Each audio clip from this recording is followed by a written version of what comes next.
Hi there. Today I wanted to have a talk about the vagus nerve's job in trauma and the nervous system. So we used to look at the nervous system, or the autonomic nervous system, in a two-branch model. So we had the sympathetic nervous system and the parasympathetic nervous system. The sympathetic nervous system, its job has been to speed up our physiology. So you could think of our nervous system a bit like a car, and the sympathetic nervous system is the accelerator. So when we need to speed our physiology up, it might be times of stress where we need to be a little bit more focused. It could be when there's danger and we need to be able to run away, or we might need to be able to stand our ground. On the other hand, the parasympathetic nervous system is considered the brake, and it slows down the physiology. We know that this system is a little bit outdated now and that it's not entirely accurate.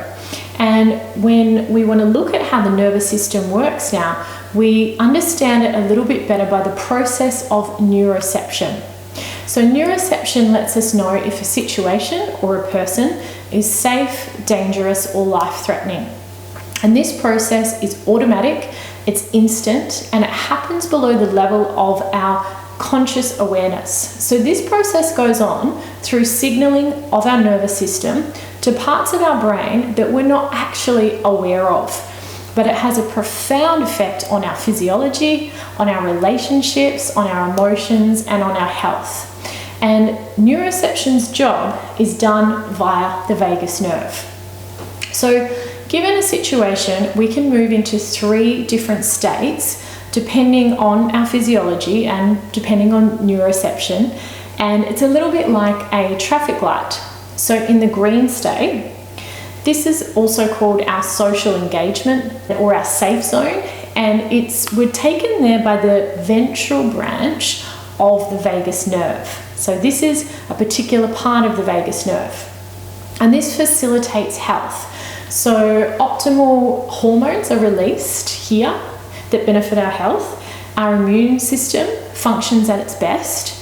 We also feel more calm and relaxed, and we're able to connect better with others.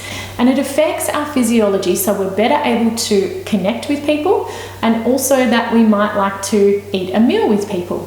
So what happens is our vocal prosody changes. This means we have a greater range of fluctuation in our voice, making communication better. We also have changes to our middle ear that makes detecting the sound of human voice optimal. Even in a crowded room, you'll be able to focus on the sound of the human voice, because in this state, that's what's really special to us. We also know that we have the cranial nerve activated that affects the muscles of expression. So this is where we really want to be able to communicate well, connect with others, and our physiology changes to make that happen. In this zone, we are in what we call our flow state. So we learn at our best, we're great for critical thinking and productivity.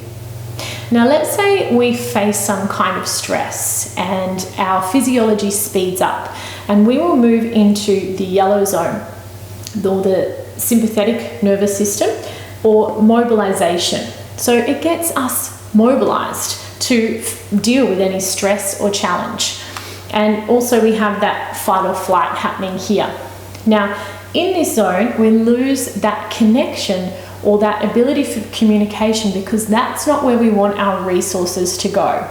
So that vocal prosody we lose, and we might only have a very monotone voice, or we might feel that tightness around our throat that you feel when you might have some conflict going on with somebody.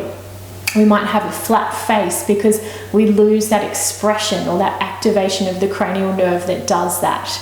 And the middle ear changes from detecting the sound of human voice to detecting predator sounds. So from those hundreds and thousands of years ago where we were being chased by lions and tigers and we needed to hear those sounds, that's what still happens to our physiology today. In this system, we also have our digestion affected, because our blood flows more to the muscles, getting us ready to run away or to fight, and less to our stomach. And our immune system and hormones are activated, so this can have an effect on things like pain, it can affect our sleep, and it can create autoimmune issues. If those stress levels keep going higher and higher, then we can move into the red or the immobilization zone. And here we have a feeling of shutdown, dissociation. We might freeze like the deer in the headlights when we're faced with something that's quite stressful. We have difficulty talking. We really find it hard to communicate. And we can be left feeling depressed with chronic fatigue and poor digestion. And we move into this zone via the dorsal branch of the vagus nerve. So you can see it's the vagus nerve's job that moves us back into this state or takes us into the red zone. Now, going into different states is not a bad thing. It's healthy for us to move between these states with ease, and that's what healthy individuals do. And a lot of things are actually a blend of these states. So the biological makeup for things like fun and for play are a mixture of the yellow and green zone. And our ability to move between these two states with ease and with a sense of safety is what gives us healthy physiology. Our ability to be still and reflect and go inward is a combination of the green zone and the red zone, so that we can sit with what's going on inside of us. But we know that through the physiological changes that happen following chronic stress and trauma, that ability to bounce through these zones is lost, and that can have a huge effect on our physiology, so our health, and also our emotions. And this is why trauma isn't just psychological, it's physiological. You can see the wide range of effects that it has on us. And what lies at the heart of this is neuroception.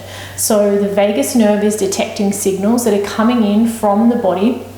And when we're scanning our environment to see if there's danger or if there's safety, and these signals are coming up to the brain, and they're creating changes that are instant and that are involuntary and that are outside of the conscious awareness. And from this information that comes in, the vagus nerve then sends signals down to almost every organ in the body, and they respond in kind. This then is fed back up to the brain, and it creates a positive self-sustaining loop. And this can lead to a lot of anxiety, which is an overactive neuroceptive system, and it can lead to a lot of effects on our digestion, our sleep, our pain levels, autoimmune issues. So then the solution to this is learning to work with our nervous system so that we can come back into this green zone more often, because after trauma there's often a dissociation from the green zone and that felt sense of safety.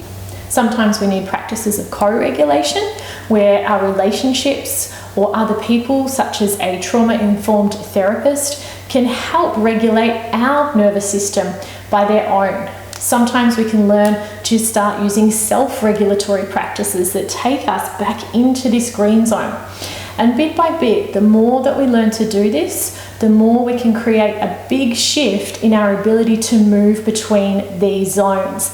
And this means that our emotional health, our physical health, and our cognitive health will all improve. Also, so will our relationships. If you'd like to learn more about this, the Vagus Nerve program is starting next week, and I'd love you to be a part of it if it feels like the right fit for you.